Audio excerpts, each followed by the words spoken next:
राज्य शासनाने म्हणा का जिल्हा प्रशासनाने दिलेल्या आदेशाप्रमाणे प्रत्येक शालेय विद्यार्थ्याने आपलं आधार कार्ड अपडेट करावं याकरता गेले काही दिवस रत्नागिरी शहरातल्या ठराविक केंद्रांवरती ही अशी गर्दी आपल्याला पाहायला मिळते।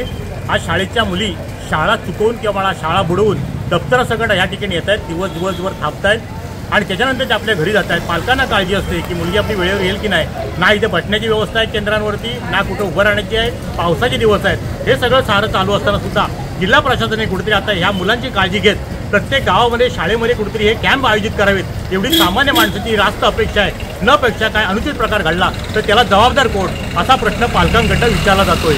टाइम डिजिटल करता किशोर मोरे, रत्नागिरी। टाइम्स डिजिटलला लाईक करा, शेअर करा, सबस्क्राईब करा आणि बेल आयकॉन दाबायला विसरू नका। Times digital.